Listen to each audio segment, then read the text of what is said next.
Welcome to Shadow of History, where we journey into the mysterious, dark, and untold stories from world history. Today, we descend into the haunting legacy of Centralia, Pennsylvania, a city that has burned beneath its surface for over 60 years. This is a story shrouded in smoke and silence, where the past hasn't merely lingered, but continues to smolder, unseen yet ever present. Centralia was once a vibrant mining town nestled in the rolling hills of eastern Pennsylvania. In the early 20th century, its streets bustled with miners, shopkeepers, and families whose lives revolved around the coal seams that ran deep beneath their feet. Coal was both lifeblood and legacy, fueling industries, warming homes, and shaping the very identity of the town. But in 1962, a seemingly routine act would ignite a slow-burning catastrophe, one that would turn this thriving community into a cautionary tale. It began in late May of that year, just before Memorial Day.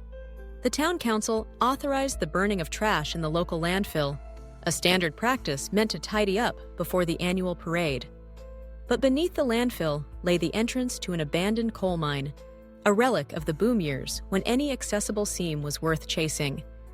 As the flames devoured the refuse above, they found an unsealed opening in the rock below. What started as a controlled burn quickly slipped into the darkness, licking at the edges of a century's worth of anthracite coal, dry and waiting. At first, few noticed.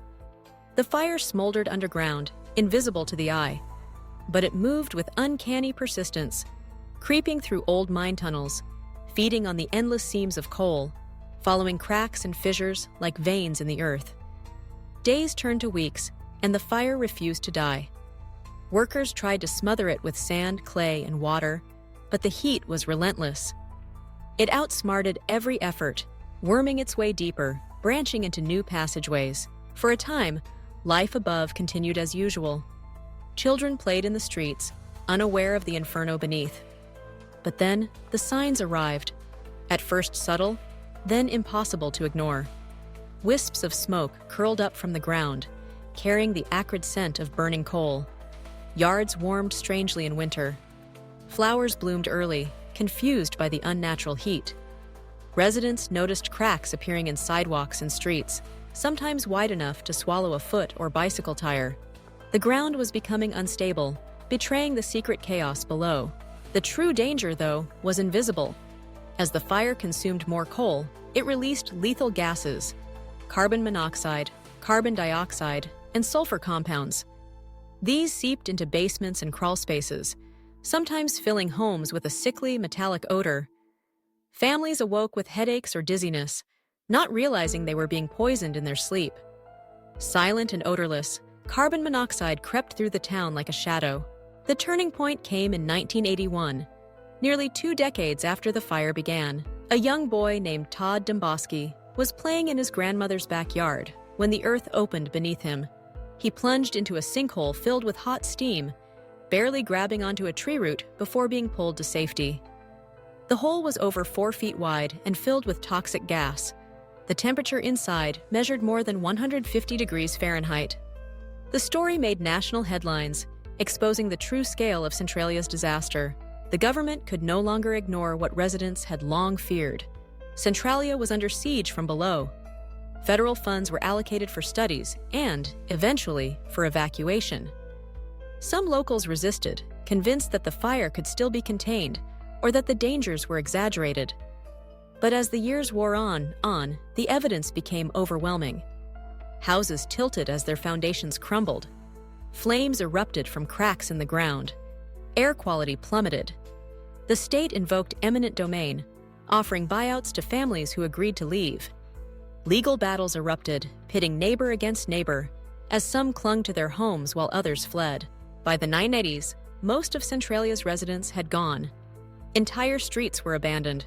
Churches and schools shuttered, and the post office closed its doors for good. The once busy town square became eerily silent, save for the hiss and rumble of the fire below. What was left behind resembled the aftermath of a slow-motion apocalypse: rows of empty lots, crumbling pavement, and the ever-present columns of steam rising from hidden vents. Yet, not everyone left. A handful of stubborn residents refused to abandon their homes, standing defiant against both the government and the fire. They became the caretakers of a ghost town, their lives defined by a strange new normal, testing air quality, watching for fresh cracks, and sharing their story with the curious few who still ventured into town. Centralia's landscape was transformed in other ways too. One of its most famous remnants is the so-called Graffiti Highway, a stretch of Route 61 warped and cracked by the fire beneath. Over time, visitors covered the asphalt with colorful graffiti, turning it into an accidental canvas of rebellion and remembrance before authorities finally closed it off. The sight of steam billowing from broken pavement, surrounded by abandoned homes and forests reclaiming empty lots, has become a symbol of Centralia's strange allure. The story of Centralia has seeped into popular culture, inspiring books, documentaries, and films. Perhaps most famously, it served as a major inspiration for the atmospheric horror of the Silent Hill video game and film series, where a cursed town shrouded in fog and ash echoes the real-life nightmare of Centralia's fate. But the fire itself remains. Decades later, it still burns relentlessly in the darkness, consuming what remains of the coal seams. Experts estimate it could continue for another 200 years, an unyielding reminder of how quickly human ambition and carelessness can spiral beyond control. Centralia stands as a monument to both the power and peril of the industrial age, a place where history is not just remembered, but felt beneath every step. Today, little remains of Centralia. Its population has dwindled to fewer than a half dozen. The zip code has been revoked, and most physical traces of the town have vanished. But beneath the surface, the fire lives on, an invisible force that has reshaped the land, fractured a community, and left a permanent scar on the American landscape. Thank you for joining us on this journey into the shadows of history. If you're drawn to the mysterious, the dark, and the untold, subscribe to Shadow of History, where we bring forgotten stories to light. Until next time, remember, sometimes the past never truly dies. It just burns quietly beneath our feet.